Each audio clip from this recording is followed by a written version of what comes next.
Hello everyone, this is Senrex from the Order 66 Heliots, and today I'm just going to be doing a little video on some 3v3 shenanigans. As most people know, 3v3 is one of the most irritating game modes of all time for a few reasons. 5v5 is typically considered a masterclass in counters, it's extremely well balanced. The counters that you traditionally work with and study use effectively. The better player almost always wins in 5v5 Grand Arena. Meanwhile, on the other end, 3v3 Grand Arena, Galactic Legends get superpowered to an extent that is quite upsetting, random characters get 15 times better overnight, and more defensive teams are needed even though people are more likely to lose battles. I get super frustrated with 3v3, and as I'm working on my editing skills, I'm just going to throw this video together to show some of the highlights of my 3v3 Grand Arena battle in Week 1, Round 2. Hope you guys enjoy the footage. We're in round 2 of 3v3 Grand Arena, the most scuffed game mode in all of Star Wars Galaxy of Heroes. I won my first round. I was going to record it and upload it to practice my editing in a similar style to this video. But unfortunately for me, I did not record audio, which is a rookie mistake. But I did manage to win that pretty convincingly. My opponent couldn't clear any of my zones, and I got some good defensive holds, even though he had a lot higher GP than me. On this battle, my opponent has already completed his attacks, and he scored a grand total of 213 banners. If you watched my video on effective 3v3 squads, I mentioned this weird trail lineup that I said it worked, but I didn't know how or why it worked. But this time, that specific setup got 7 defensive holds. So let's see if we can do a little bit better than him and get more than those 213 banners on offense. So I think he is totally tapped out. And if he can't clear this Treya team, there's no way that he's going to be able to clear any of the teams on my top wall, as they are much, much, much tougher than a simple Treya Omicron. First team we're going to be countering today is General Grievous. Typically, I like to use a Wampa against this opponent. Wampa is extremely effective in both 5v5s and 3v3s against General Grievous. I know this is a sure counter, and as I've mentioned previously, I am very, very, very short on dark side datacrons in my 3v3 game mode. And this is because there are actually no dark side datacrons in this new set. So that sucks for people that love datacrons like me, as we're going to be a little bit understaffed. So if you guys are unaware of this counter, essentially Wampa just gets his protection up and he will counterattack them into oblivion, as well as applying damage over time effects that will wreak havoc on the opponent's team. Essentially, the strategy is use Wampa's third special ability whenever you can, and use his second special ability at all times that it's available to regain full protection. It doesn't matter the turn order, because General Grievous will never be strong enough to hit through Wampa's protection. So typically, I like to go for him last, as the B1 battle droid is super, super, super annoying, and B2 is also super annoying, as he just gains bonus turns. So General Grievous, this is going to be a quick, easy finish for the Wampa here. My Wampa is modded for tenacity and critical damage, which is maybe not the best, but you certainly want a lot of tenacity on him, as he will resist debuffs. And as long as your opponent can't stun him, in most scenarios, he will be able to win very, very, very easily.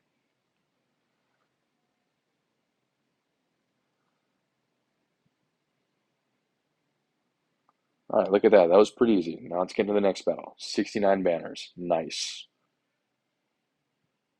So he's got this really weird Shock T team right here. I think I'm going to attempt to counter it with my Jedi Knight Revan, as I'm going to split my Jedi team up in order to be more effective right here. So I'm going to use Jedi Knight Revan, Yoda, and Jolie Bindo, as well as a good Datacron. I'm going to do whenever allies get a buff, they recover 2% health and protection. This has also got some armor penetration on it, as Yoda's going to be tossing a lot of buffs around this team, and this is going to help keep us at full banners. Probably going to be a little bit of an overkill here, but my only goal is to just be a little bit more effective on banners than my opponent. So I simply need to clear 5 squads, because he was only able to clear 4. I'm going to go for Clone Sergeant first, as he does massive amounts of damage, and it looks like he will be totally stealth, and we are in a little bit of trouble. Now, I think gutting down Shock T is probably going to be the best decision, as she is the one who's going to be causing a lot of issues in this scenario. We're going to pop Yoda's AoE to gain a bunch of buffs and foresight, and then we're going to spread them around to heal our team a lot. We're going to take out Shock T, or we won't take out Shock T because she's decently survivable.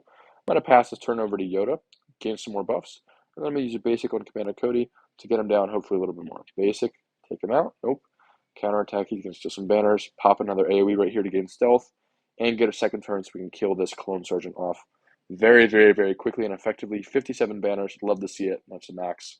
So we're going to get right into the next battle. So in what seems to be pretty standard fashion for my opponent, he's got a really weird Dash Rendar lineup. I'm going to bring in my Scoundrels my CLS Rebels with a good offense Datacron, hopefully to take this team out rather quickly. This lineup's really weird. I'm just hoping that I don't kill Dash Rendar and then he revives immediately. So I'm going to stun Dash right out the gate. He's not looking too hot. I'm going to use Luke's call to action to get my boy Chewbacca to assist. I'm going to use a basic on Dash Rendar, take him out. Now we're going to stun Captain Han Solo so that he does not revive Dash, and then we're going to stun Lando Calrissian so he does not steal banners. I'm going to take out Captain Han Solo first as he is slightly faster, and there we go. This is going to look like it's absolute overkill. And yeah, that was a pretty easy counter, but again, we just need to counter 2 more teams with our entire roster, and we're looking pretty good. In our opponent's true fashion, it looks like they will be using another weird Padme team that has no tank. So I'm going to use my Jedi Knight Luke and hopefully exploit this team very easily, just like the last battle. If we win this one and the next one, we should be in the banner clear and be able to win quickly, as well as we'll get a zone clear bonus, which the opponent does not have. So I'm going to actually just call a mass assist. I know that's not the best idea, but I just want to get Luke going. So I'm going to stun everybody, and then I'm going to taunt with Old Ben. I'm going to give this to Luke, even though it calls an assist out of turn, so he gains bonus offense. Now I'm going to use a basic on Padme to start taking her down, as she's the first one I want to take down. I'm going to use a basic right here, then I'm going to use the Mind Tricks to reduce their turn meter and prevent them from using their special abilities. I go basic again on Padme. Hopefully we'll get her close to the red. All right, now right here we're going to use basic again from Hermit Yoda. I'm going to save his special ability for a little bit later, as that's going to give us a big heal. Basic on Padme. From this point forward, it should be home 3. I'm going to give the Grandmaster's training over to Old Ben, let them heal up a little bit. Ahsoka's going to attack.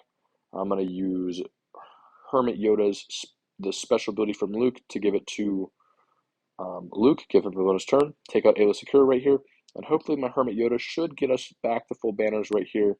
And Ahsoka will take them all away from us because she is a thief who should not be trusted. Now let's see if we can get back to Hermit Yoda to get a little bit more health and protection back. And it looks like we might just be just short. Yeah, it looks like he lost 1 banner right there, which is all right. Now that we've finished this battle, I'm just going to check and see how we are off with some of my resistance characters, my R2-D2, my BB-8, and my Rey. Hopefully they should be able to churn through this very quickly as long as they do not get contract triggered. Rey is very effective against bounty hunters. She always has been. I'm going to taunt with R2-D2 as BB-8 is only gear 12, so he is very squishy. You want to use Rey's second ability and always call BB-8 into assist because you're going to get a bonus turn.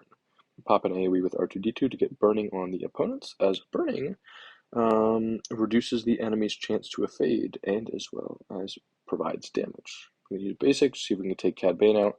No point in using the special quite yet. Looks like they just one-shot my BB-8. Rest in peace, little boy. Now we're going to hand wave on Aayla Secura, and we're going to gun her down because apparently she is a very, very, very big problem. I'm going to give taunt again to R2 so that he is out in the open. Looks like Aayla Secura will die with this AoE right here, and now we just have to finish off IG-88. Lost a few banners, but at this point we've already won the battle, so we're just adding insult to injury, and now we are into the ship's zone.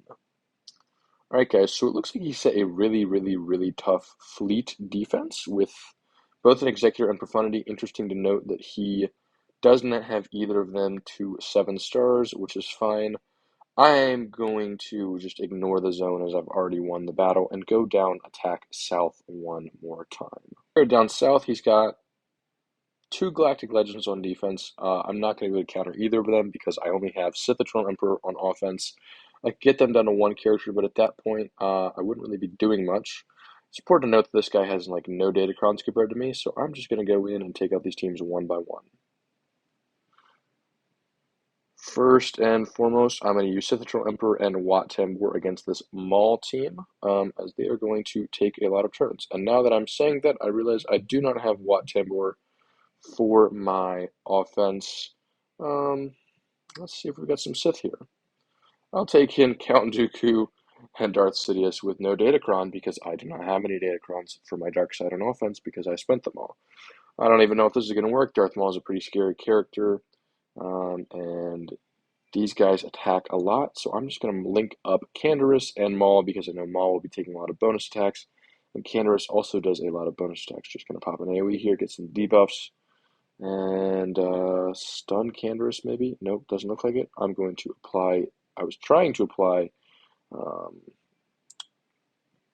what's it called? Deceived on Canderous as well as Maul, and it looks like it's spread to both of them so that they can fuel up my Sith Emperor's ultimate charge very, very, very quickly.